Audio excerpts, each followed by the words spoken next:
오늘 말씀을 잘 요약하고 있는 찬양을 나눔으로 말씀의 문을 열고자 합니다. 주님 뜻대로 살기로 했네. 뒤돌아서지 않겠네.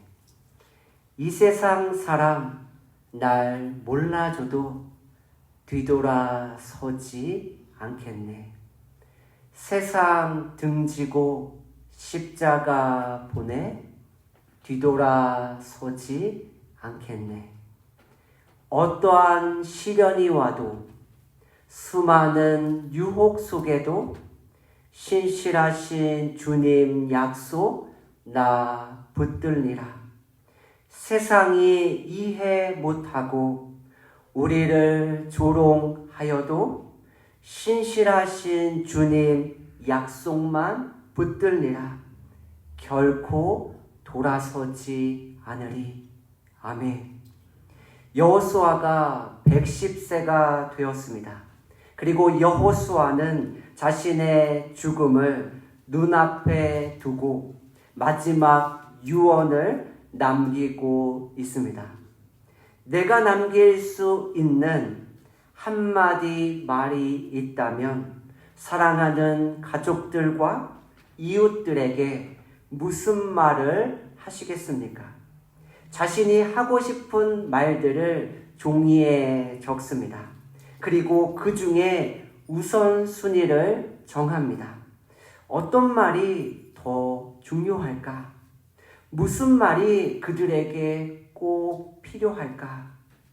고민하고 생각합니다. 그리고 가장 중요하며 절대 잊어서는 안 되고 가슴 깊이 새기기 원하는 말을 선택합니다. 여호수아가 선택한 마지막 한마디 말을 들어보시겠습니까? 여호수아 24장 14절입니다. 당신들은 이제 주님을 경외하면서 진실과 성실로 그를 섬기십시오. 그리고 여러분은 여러분의 조상이 강 저쪽의 메소포타미아와 이집트에서 섬기던 신들을 버리고 오직 주님만 섬기십시오. 여호수아가 110년을 살면서 하고 싶은 수많은 말들이 있습니다. 그가 그 가운데 선택한 마지막 말은 여호와만을 섬기라입니다. 이 유언을 하는 여호수아와 이 말을 듣는 백성들 모두가 이 말의 가치와 무게를 동일하게 생각했을까요? 백성들의 반응입니다. 여호수아 24장 18절입니다. 그러므로 우리는 주님을 섬기겠습니다. 오직 그분만이 우리의 하나님이십니다. 백성들은 여호수아의 유언을 듣고 우리는 그 유언을 따르겠습니다. 우리가 주님만을 섬기겠습니다. 대답합니다. 그들이 이렇게 대답할 수 있는 근거가 어디에 있습니까? 그들의 경험입니다. 이스라엘 백성들은 홍해와 요단강을 건넜습니다. 그들은 자신들보다 강한 민족들과의 전쟁에서 승리했습니다. 그들의 경험이 때로는 부정적일 때도 있었지만 대부분 긍정의 연속이었습니다. 이 긍정의 경험이 긍정의 대답을 이끌어냈습니다. 모세가 하나님의 부르심을 받고 시내산에 올라갑니다. 그런데 산에 올라간 모세가 내려오지 않습니다. 시간은 자꾸 흘러갑니다. 이스라엘 백성들의 마음이 불안해지고 초조해지기 시작합니다. 그때 이스라엘 백성들의 선택이 무엇입니까? 그들은 자신들이 가지고 있는 금을 모으기 시작합니다. 그리고 그 금으로 금송아지를 만듭니다. 그리고 아론은 이스라엘 백성들에게 선포합니다. 출애굽기 32장 4절입니다. 이스라엘아, 이 신이 너희를 이집트 땅에서 이끌어낸 너희의 신이다. 그들의 경험이 긍정에서 부정으로 바뀌기 시작할 즈음에 그들은 하나님을 대신할 우상을 만들고 섬겼습니다. 우리가 살면서 받는 주님께서 주신 은혜의 경험은 매우 소중합니다. 그러나 그 경험은 또한 불완전하기도 합니다. 그래서 우리는 언제나 우리의 기분과 감정에 따라 잘못된 판단과 결정을 내릴 수 있습니다. 이스라엘 백성들은 하나님만을 따르고 하나님만을 섬기겠습니다. 대답했습니다. 그러나 우리가 이미 알고 있는 것처럼 이스라엘 백성들은 하나님만을 섬기는 일에 실패하고 맙니다. 그들은 우상을 섬기고 그 결과 다른 민족들의 억압과 압제를 경험하게 됩니다. 우리는 사사기 말씀을 통하여 이 사실을 알 수 있습니다. 이것이 이스라엘 백성들만의 실패일까요? 지금 우리는 억압과 압제를 받고 있습니다. 무엇의 통제를 받나요? 물질입니다. 물질은 필요합니다. 그런데 대부분의 사람들은 물질을 다스리기보다 그 아래에 종속되어 살아갑니다. 마태복음 6장 24절입니다. 아무도 두 주인을 섬기지 못한다. 한쪽을 미워하고 다른 쪽을 사랑하거나 한쪽을 중히 여기고 다른 쪽을 업신여길 것이다. 너희는 하나님과 재물을 겸하여 섬길 수 없다. 성경은 물질이 사람들의 주인이 될 수 있다고 말씀합니다. 그래서 우리는 하나님과 물질 중에 무엇을 자신들의 주인으로 섬길지를 선택해야만 합니다. 말씀을 준비하며 상상해 보았습니다. 가족들이 함께 모였습니다. 그리고 부모들이 자녀들에게 이야기합니다. 내가 너희를 위해 위대한 유산을 준비하고 있고 준비했어. 자녀들의 눈이 반짝반짝 빛나기 시작합니다. 자녀들의 마음이 기대감으로 부풀어 오르기 시작합니다. 그런데 자녀들의 기대가 이내 실망감으로 바뀌고 맙니다. 왜냐하면 부모님의 입술에서 나온 위대한 유산은 물질이 아닌 하나님만을 섬기라 이기 때문입니다. 우리는 자녀들에게 위대한 신앙의 유산을 물려주고 있습니까?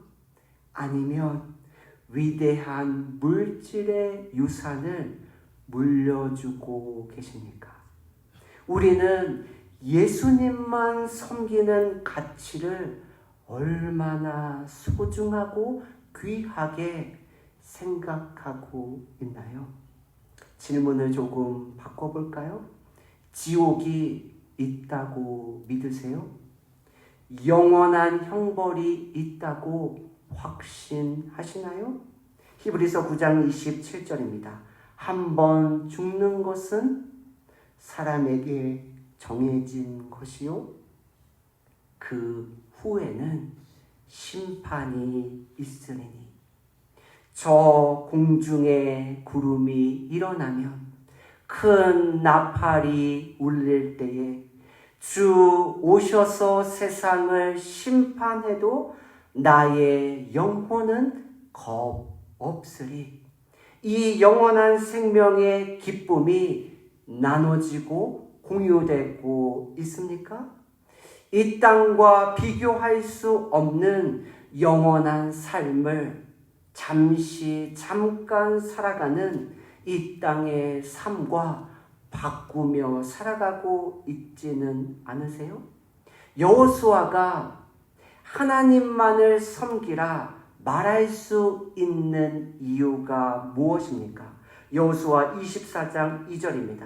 그때에 여호수아가 온 백성에게 말하였다. 주 이스라엘의 하나님이 이렇게 말씀하셨습니다. 여호수아가 항상 좋은 일만을 경험했나요? 여호수아는 아이성 전투에서 패배를 경험합니다.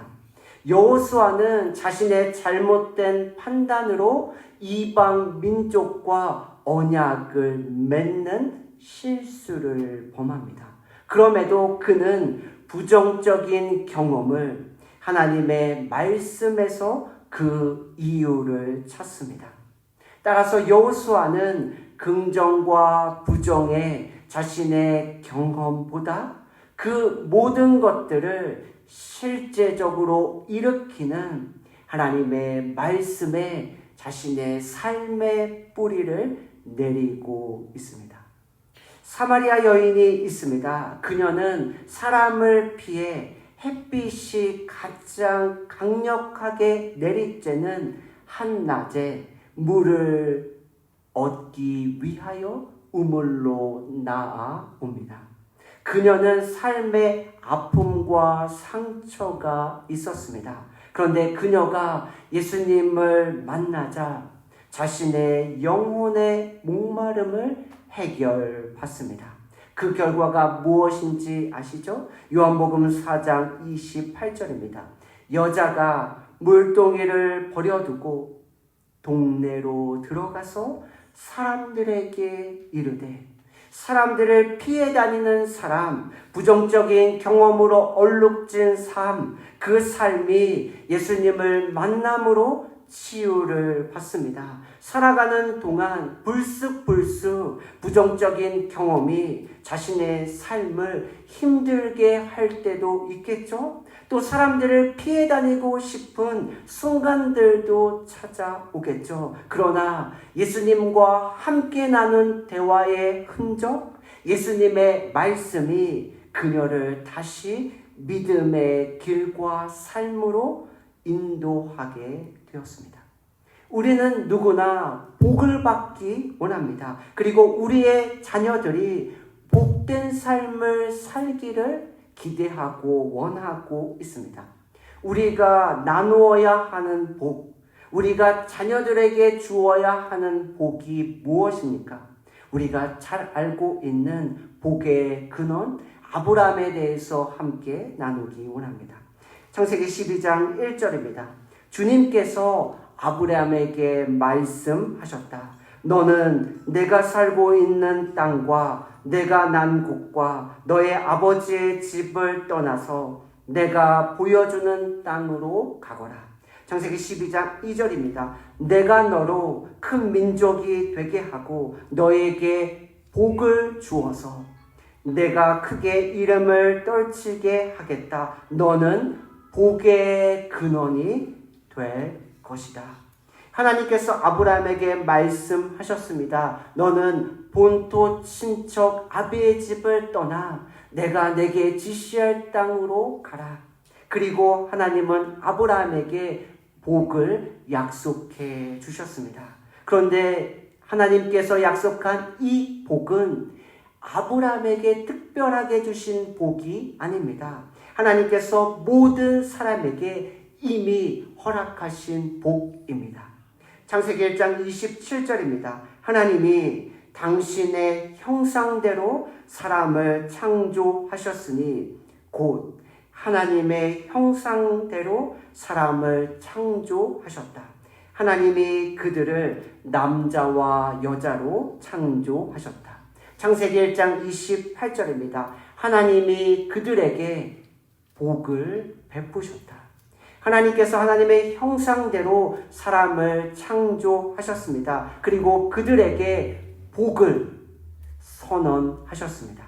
하나님께서 아브라함에게 약속하신 복과 하나님이 남자와 여자를 창조하시고 선언하신 복이 같은 히브리어 단어입니다. 이 단어의 의미는 무릎을 꿇다입니다. 우리가 생각하는 복과 다르죠. 이 복은 하나님 앞에 무릎을 꿇는 우리의 자세에 강조점을 두고 있습니다.